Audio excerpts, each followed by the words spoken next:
So right now, everybody, imagine if somebody brought a box like this to your house.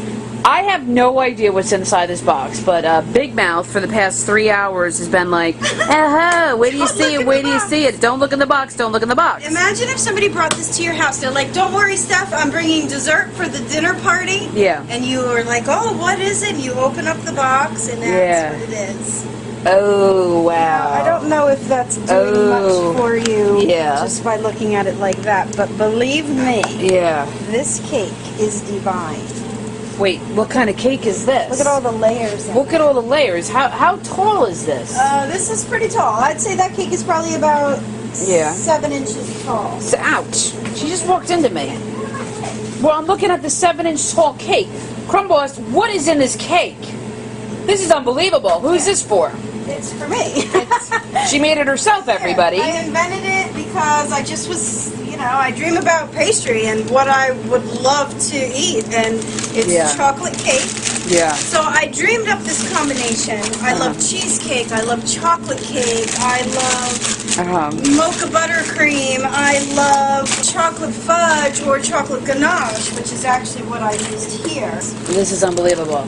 This is called the Tower of Death cake. Yeah, Tower of Death. Look at it. I mean, it's unbelievable. You know what it reminds me of? Have you ever been to Harold's Deli? Yeah. Harold's New York Deli, where the sandwiches are like this tall, the desserts are this tall. You need like 7 people to eat 1 slice of cake. Exactly. Well, that's why I went for this style. This is unbelievable. I just couldn't stop. I just kept layering and layering and layering, and that's what I came up with. So this is Gretchen. It must taste unbelievable. Oh, it does. Where do you think that piece went? In your mouth. That's right. Yeah. Look, how can I test recipes and then share recipes with you guys if I don't know what they taste like? Exactly. So here is the Tower of Death chocolate cake made by the Crumb Boss. It's about 7 inches high, and she's going to show you how to make it. So Crumb Boss, what do you got right here? Well, basically what you're going to need to do this is, because this is like a molded cake, where after we do all the layers, we freeze it and then pull the rings off. Okay. So first what I had to do was cut my cake, my cake layers, very thin. Thinner than you normally would. Like, look how thin that is, right? Yes. Because that's how we achieve all of those layers inside that cake.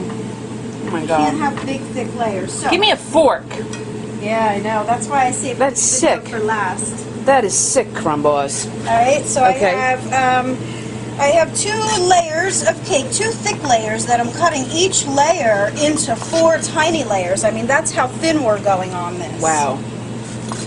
So you have how many cakes? 3 cakes? 2 cake layers. Okay. 2 8-inch layers. Then you're going to need 8-inch ring molds here. Now, a lot of people aren't going to have an easy time finding ring molds. You can use a springform pan for a cheesecake, but just take the bottom out, and then you have the ring left. Now, this is normally the size they come in. I had to stack up 2 and tape it together because I wanted my cake to be really tall. Okay, so what do you got? So first we're going to put the layer into the bottom. All right. And then, like I said, this is the ultimate building on recipes right here. All right. You need chocolate cake. You need chocolate ganache or the fudge recipe. But if you're going to do it with fudge, then you still do need chocolate ganache because that's what I covered it with. This is sick. To save me some time, I use chocolate ganache as the filling as well. But feel free to use fudge if you want, because that was my original idea. So basically it's chocolate cake, cream cheese icing, chocolate cake, ganache, chocolate cake, chocolate buttercream, chocolate cake, cream cheese icing. Like, I just kept going. You love chocolate. Oh, I love chocolate. Yeah. So now I said mocha earlier because that also was my first idea, but not a lot of people like the coffee flavor. So then I went and did chocolate buttercream instead. So you need chocolate cake, chocolate ganache, more chocolate ganache to pour on the icing. You need buttercream flavored chocolate, and you need cream cheese icing. Okay. So.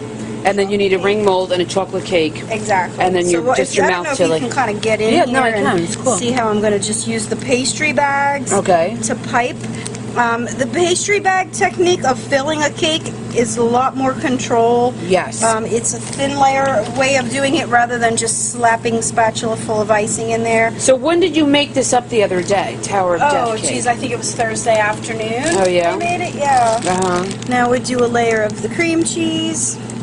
Oh, that's cool. And then you put that in. And you just keep layering and layering. Keep layering it, yep. Like, look, I always have a bucket of buttercream. I always have chocolate cake. I always have cream cheese icing. So, basically... Because you own a bakery. Exactly. So if you didn't own a bakery, you wouldn't always have it. Exactly. You probably would, though, knowing you. I mean, a lot of times you guys are like, oh, well, what's the recipe? Well... Yeah. I eye it. Like, I just took my cream cheese icing recipe and I took my Swiss buttercream recipe. Yes. And you know, if you have all that stuff on hand, yes, you can then slap it all together. Okay. And come up with the Tower of Death. Exactly. And it's all chocolate this, chocolate that, chocolate But, you know, with the addition of the cream cheese icing in there. That's cool. Right? Yeah. It's like... It must be unbelievable. Originally, I was going to bake cheesecake very thin. Okay. And then layer that. But that didn't work out so well. And I said, geez, why go through that whole step of baking a whole other thing when I can just use cream cheese icing? Okay. So... Wow. See how easy? We're just layering and layering until we get to the top. But this is covered in chocolate ganache. What did you do? You poured it over it? Right. So I'm not going to show you that on this video because this needs to be completely frozen before you ice that. Yes. Well, before you take this ring mold off. Okay. So you see because if you were to take, what would happen if you take the ring mold off? I can do it. I can show you, but it's just not a great idea to ice it straight away until it really does get kind of cold.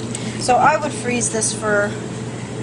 like, I don't know, at least 4 hours. Okay. See, I mean, I could go ahead and pull this ring mold off. Yeah. But see how it's... Yeah. It's kind of soft. You see how it's coming off? Yeah, it's cool. It's the weight of it is going to really collapse it. So I don't want to pull it off, but I'm showing you that you will now freeze this for about 4 hours. Okay. If you guys do want to see how to pour the ganache over a cake, just go watch chocolate mousse cake video. And I poured ganache over the chocolate mousse cake the same exact way I did. How does it taste? Oh, it's delicious. I'm just curious. We have a little fork or? I don't have a little fork, but I can cut you off a little. Just a teeny bit. Yeah, that's good. All right, so Steph, the producer, is going to taste chocolate death cake made by the Crumb Boss. Let's see what it tastes like. Oh my god! Isn't it good? Oh my god! Isn't it delicious? Now listen, guys, we haven't oh my god TV in over 2 months. Yes. So Steph has not been eating. You've been eating stuff from somebody's bakery. No, I haven't. But no, I haven't. Just because I haven't been eating anything. I haven't had a crumb bun. I haven't had nothing. I got injured. I got hurt. I trained too much boxing and I got hurt. How's it feel to be back, everybody? Crumb Boss TV. Get the recipes on crumbboss.com and share it on Facebook with us. Crumb Boss.